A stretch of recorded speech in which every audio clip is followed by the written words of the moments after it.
কৰিছোঁ। কি কথা মাজনী? মা, মোৰ লগৰ যে পৰিস্মিতা বাই চহৰৰ এখন হোটেলত কাম কৰে। মই ভাবিছোঁ মই তাইৰ লগতে যাওঁগৈ নেকি। মাজনী, তই চহৰলৈ গ'লে মই কাৰ লগত থাকিম? মা, একো নহয় দিয়া। মা, মই যদি চহৰৰ হোটেলত কাম কৰোঁ তেতিয়া তুমি আৰু মই লোকৰ ঘৰে ঘৰে কাম কৰি ফুৰিব নালাগে। মা, তুমি মানা নকৰিবা, এইটো মই ভাল সুবিধা পাইছোঁ। এনেও কলেজ পঢ়িবলৈ নোৱাৰোৱেই যেতিয়া। কিবা এটা কামতে লাগো, লোকৰ ঘৰে ঘৰে কাম কৰি ফুৰাতকৈ তেনেকৈ হোটেলে চোটেলে কাম কৰাই ভাল। মাজনী, তোক পঠিয়াবলৈ মোৰ একেবাৰে মন নাই। হ'ব দে, মই ইয়াতে কষ্ট কৰিয়ে তোক কলেজ পঢ়াবলৈ চেষ্টা কৰোঁ। নেলাগে মা, কলেজ পঢ়িবলৈ বহুত পইচা লাগিব। আমাৰ দৰে মানুহৰ কাৰণে সময়মতে ভাতমুঠি যোগাৰ কৰাটোৱে টান, কলেজ পঢ়াটো দূৰৰে কথা। মা, মই পৰিস্মিতা বাইকৰ লগত কথা পাতিছোঁ। মাথো তুমি হা বুলি ক'লেই মই তাইক ক'ব পাৰোঁ যাম বুলি। মোৰ যাবলৈ দিবলৈ একেবাৰে মন নাছিল, তথাপিও তই জোৰ কৰিছ যেতিয়া যা বাৰু। কিন্তু এটা কথা, মোলৈ সদায় ফোন কৰিবি নে নকৰ ক? কিয় নকৰিম মা? মই যদি তোমাকে ফোন নকৰোঁ কাক কৰিম আকৌ? যা বাৰু, কিন্তু ভালদৰে চলিবি চহৰত। হ'ব মা, তুমি চিন্তাই নকৰিবা। পিছে তাইনো কেতিয়ালৈ যাবগৈ? মা, তাই কাইলৈ যাবগৈ। ময়ো তাইৰ লগতে কাইলৈ যাবগৈ লাগিব। পিছত আকৌ অকলে গ'লে মই চিনি নাপাম নহয়। ঠিক আছে দে, তোক কি লাগে কবি, মই তোৰ বেগটো বান্ধি থ'ম। হ'ব দিয়া, মই এতিয়া তাইক খবৰটো দি থৈ আহোঁগৈ। ছোৱালীজনী নাথাকিলে ঘৰখনত বৰ অকলশৰীয়া হৈ পৰিম। আজিকালি আগতকৈ বেমাৰো বেছিকৈ হৈ থকা হৈছে। উপায় নাই, ছোৱালীজনীক যাব দিবই লাগিব চহৰলৈ। কাৰণ গাঁৱত লোকৰ ঘৰে ঘৰে কাম কৰি ফুৰিবলৈ ছোৱালীজনীক যাব দিব খুব ভয় লাগে। আজিকালি মানুহবোৰৰ লতি লক্ষণবোৰ একেবাৰে ভাল নহয়। আজিকালি মানুহবোৰৰ মনবোৰ আগৰ মানুহৰ নিচিনা নহয়। আজিকালি মানুহৰ মন ধৰিবই নোৱাৰি। এনেকৈয়ে চিখা আহি টাউন পালেহি। টাউনৰ এখন হোটেলত তাই কাম কৰিবলৈ ল'লে। ছাৰ, আপুনি আমাক মাতিছিলে? হয়, আজি সন্ধিয়ালৈ ইয়াত এটা পাৰ্টি আছে। এই চহৰৰ বিখ্যাত ব্যৱসায় প্ৰমোদ চলিহাৰ জীয়েকৰ বাৰ্থডে। তেওঁলোকে বাৰ্থডে চেলিব্ৰেট কৰিবলৈ আমাৰ হোটেল বুক কৰিছে। তোমালোকৰ সকলোৱে নিজৰ নিজৰ ডিউটিবোৰ ভালদৰে পালন কৰিবা, গেষ্টবোৰে যাতে বেয়া পাই নাযায়। আৰু শিখা, তুমি নতুনকৈ আহিছা নহয়, ভিতৰৰ কামবোৰ ইমান অভাৱ নাপাবা। গতিকে তুমি গেট খুলি ৱেলকাম জনাবা তেওঁ ছোৱালীক। হ'ব ছাৰ। এনেকৈ হোটেলৰ মেনেজাৰজনে সিহঁতক সকলোবোৰ কথা বুজাই দিলে। আৰু শুনা, তোমালোকে ৰাতিলৈ এই ইউনিফৰ্মবোৰ পিন্ধিব নালাগে। তোমালোকে নিজে নিজে নিজৰ মনৰ পচন্দ মতে কাপোৰ পিন্ধিবা। Thank you sir. এতিয়া যোৱা, নিজৰ নিজৰ কামত লাগাগৈ। শিখা, তই কিয় মন মাৰি আছ? বা, ছাৰে দেখোন ৰাতিলৈ ভাল ড্ৰেছ পিন্ধিবলৈ কৈছে। মোৰ তাত দেখোন ভাল ড্ৰেছ এযোৰো নাই। ঠিক এজনী, সেইটো কথাকে চিন্তা কৰি থাকিব লাগেনে? তোৰ নাই আৰু মোৰ আছে নহয়। মই তোক ভাল ড্ৰেছ এযোৰ দিম দে। এতিয়া মন মাৰি থাকিব নালাগে, ব'ল সোনকালে যাওঁ। আকৌ আহিবলৈ হ'বই ওলাই মেলি। আজি ৰুমত গৈ অকণমানো আৰাম কৰিবই নাপাম। ব'লক বা। এইজনী চা, এতিয়ালৈকে ওলোৱাই নাই দেখোন। মা, তাৰমানে তোমাৰ মনত আছে মোৰ যে আজি জন্মদিন? মই আকৌ ভাবিছিলোঁ মই ঘৰত নথকাৰ কাৰণে তুমি পাহৰিলাই নেকি? কিয় পাহৰিম মই? কিয় পাহৰিম? তোৰ জন্মদিনটো মই পাহৰিব পাৰোঁ জানো? মা, মই ৰাতি আহি তোমাৰ লগত কথা পাতিম। এতিয়া ৰাখোঁ দিয়া, ইহঁতকেইজনী ওলাই আহি ৰৈ আছে মোৰ কাৰণে। মই ওলাবই পৰা নাই। ঐ যা, সোনকালে ৰেডি হৈ আহ। হ'ব দে মাজনী, তই আকৌ নেপাহৰিবি ফোন কৰিবলৈ। নেপাহৰোঁ মা, কিয় পাহৰিম আকৌ? হ'ব দে, তই যা নহ'লে। এই বুলি কৈ মাকে ফোনটো ৰাখিলে। ঐ, তহঁতকেইজনী 2 মিনিট ৰখা, মই পটককৈ ওলাই আহিছোঁ ৰ। সুস্মিতা, তাই মাকৰ লগত কি কথা পাতি আছিল শুনিছিলা? তাইৰ জন্মদিনৰ কথা পাতি থকা শুনিলোঁ দেখোন। আজি তাইৰো জন্মদিন, তাই আমাক কোৱা নাই দেখিলা?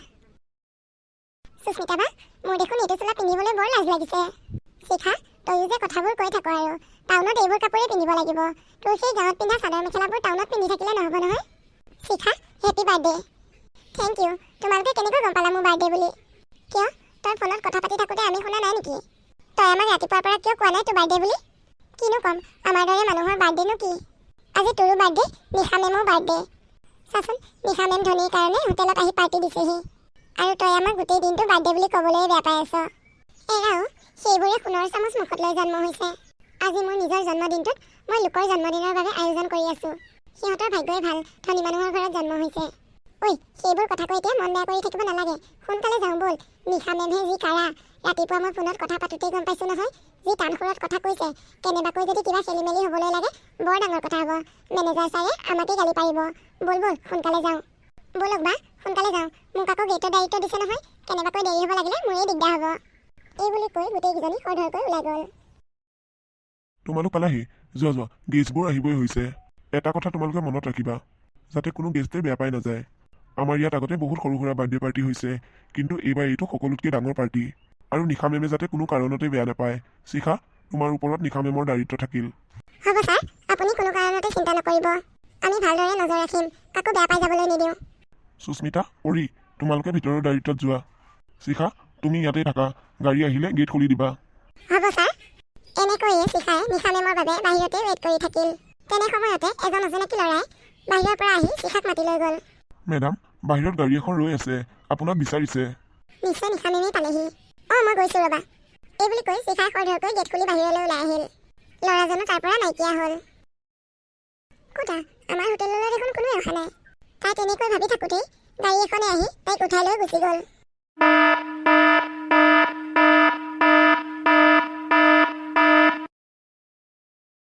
মেডাম পাবহি হৈছে। এই শিখাজনীনো ক'লৈ গ'লগৈ?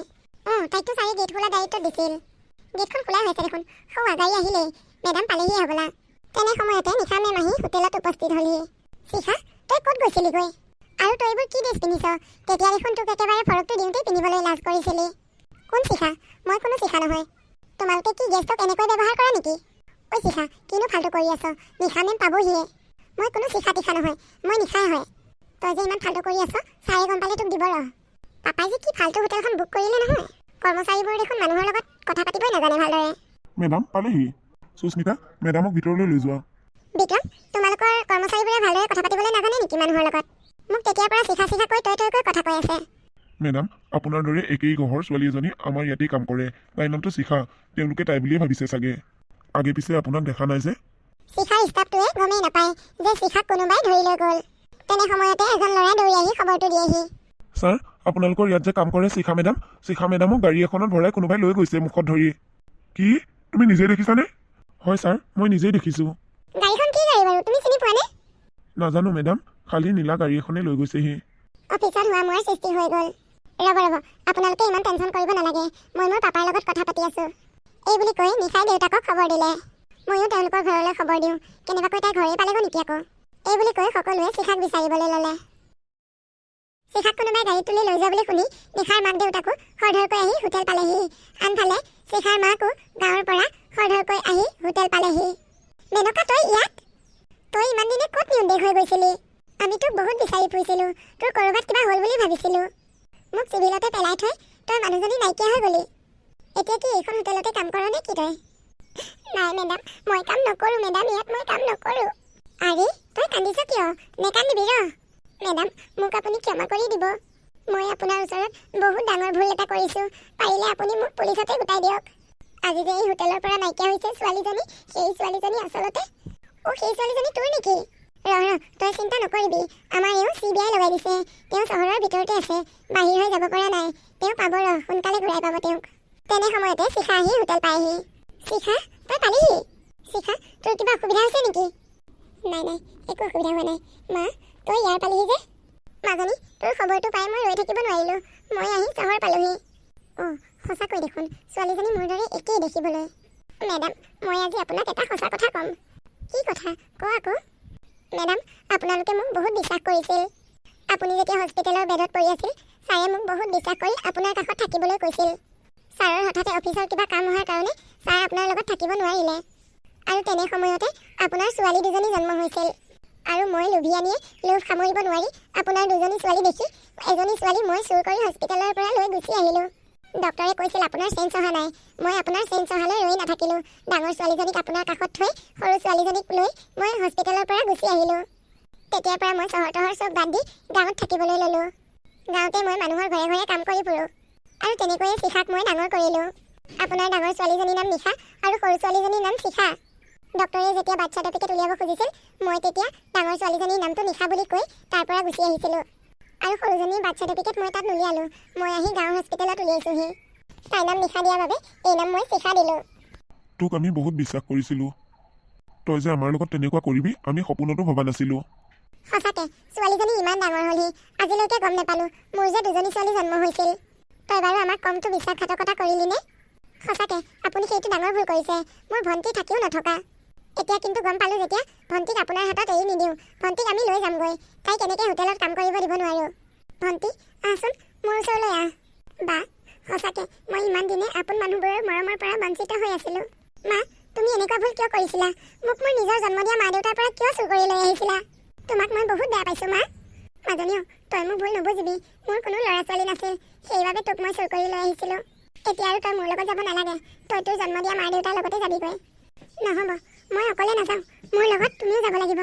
তুমি যি ভুল কৰিছিলা সেইবোৰ আগতেই কৰিলা, কিন্তু আজি ইমান দিনে তুমি মোক তুলি তালি ডাঙৰ দীঘল কৰিলা। গতিকে এই বুঢ়া বয়সত মই তোমাক এৰি অকলে নাযাওঁ। মোৰ লগত তুমিও যাব লাগিব। মা, পাপা, তোমালোকে মোৰ মাকো তোমালোকৰ লগত যাবলৈ দিবানে? তাই যোৱাত আমাৰ কোনো আপত্তি নাই, কিন্তু তাই আকৌ আগৰ দৰে কিবা ডাঙৰ ভুল কৰে বুলিহে ভয়। এইবাৰ মই তোমালোকক কথা দিছোঁ, মোৰ মায়ে তেনেকুৱা একো ভুল নকৰে। ঠিক আছে, যাব পাৰিব, কিন্তু ঘৰৰ মানুহৰ দৰে নহয়, কাম কৰা মানুহ হিচাপেহে যাব পাৰিব। হ'ব মা। এনেকৈয়ে সিহঁতৰ পৰিয়ালটো আকৌ একলগ হ'ল।